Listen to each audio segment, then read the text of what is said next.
En France, aujourd'hui, des personnes peuvent être empêchées de manifester, interdites de manifester, avant même qu'elles n'aient commis aucune infraction.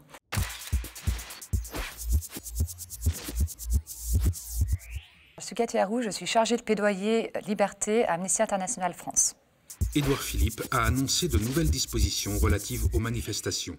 En amont de l'acte 19 des manifestations des Gilets jaunes, on a entendu un certain nombre d'annonces du gouvernement, notamment la présence potentielle donc, de militaires de l'opération Sentinelle lors des manifestations. Donc ces annonces nous ont évidemment préoccupés très fortement. D'une part parce que ça envoie un signal extrêmement préoccupant sur le durcissement du maintien de l'ordre et de l'usage potentiellement abusif de la force pendant les manifestations. Et d'autre part, parce qu'effectivement, on n'envoie pas des militaires comme ça sur une opération de maintien de l'ordre sans que ça soit anticipé. C'est le droit international qui le dit, bien qu'il ne soit pas contraire effectivement d'envoyer des militaires sur des terrains d'opération de maintien de l'ordre public, on ne peut pas le faire sans que ça soit anticipé et sans que les autorités garantissent qu'il n'y a aucun risque. Et cela passe premièrement par effectivement la formation de ces personnes et deuxièmement un équipement adapté. Donc effectivement, il était très légitime à ce moment-là de se poser la question de savoir si les militaires avaient reçu des informations et une formation adaptée à ce genre d'opération et s'ils étaient équipés aussi en termes d'armement de manière adaptée. Il se trouve qu'au final, effectivement, les militaires n'ont pas été au contact des manifestants ou en première ligne. C'était posté près des monuments parisiens. Mais effectivement, la question de l'approche qui est prônée aujourd'hui par les autorités françaises est extrêmement préoccupante. Peut-on parler de restriction du droit de manifester ? Sur le marquage chimique, nous avons peu d'éléments, hormis effectivement les annonces qui ont circulé dans les médias.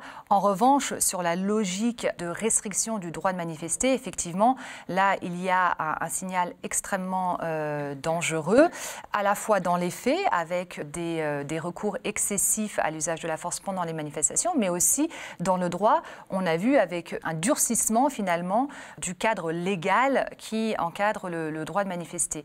Aujourd'hui, effectivement, à travers les interdictions administratives de manifester que le préfet donc, peut prendre, à travers notamment la loi qui vient d'adopter, la loi dite anti-casseurs, il y a un fort risque de restriction du droit de manifester en France. Aujourd'hui, des personnes peuvent être empêchées de manifester, interdites de manifester, avant même qu'elles n'aient commis aucune infraction. Et donc, effectivement, là, c'est une restriction grave au droit de manifester. Et donc, on interpelle les autorités sur ces aspects-là. De la même manière, on crée un délit à travers cette loi de dissimulation de tout ou partie du visage qui, d'une part, met en danger les manifestants physiquement lors des manifestations, mais qui a un effet aussi dissuasif. La logique ici n'est pas à l'apaisement ou à la désescalade, mais on est dans une logique plutôt frontale. On va dissuader finalement les manifestants de se rendre en manifestation parce que ça comporte des risques puisqu'ils ne peuvent plus se protéger, mais aussi en amont, en prévention, on va les empêcher à travers des arrestations préventives ou des interdictions préventives de manifester. Des gens ont été arrêtés en dehors du périmètre des manifestations.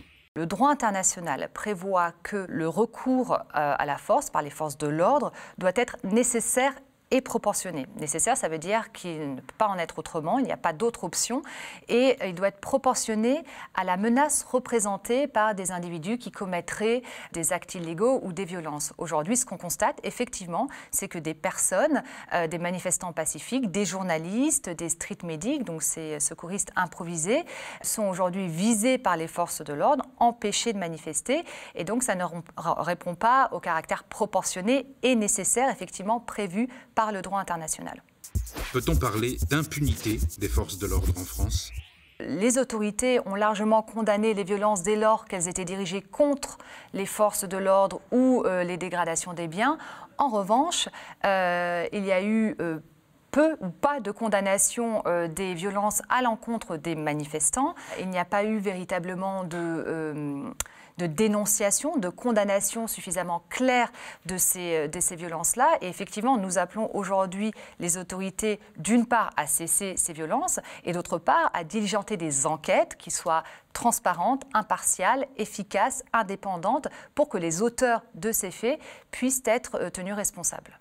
Des instances internationales ont interpellé les autorités françaises à ce sujet. Il n'y a pas qu'Amnesty International qui se préoccupe de la restriction du droit à la liberté de manifester. Ça a été dit à plusieurs reprises par des experts internationaux, des rapporteurs spéciaux de l'ONU notamment, mais aussi des experts du Conseil de l'Europe. Donc oui, effectivement, nous rejoignons cette analyse-là qui fait écho aux préoccupations qui ont pu être depuis plusieurs mois mises sur le devant de la scène par différents acteurs.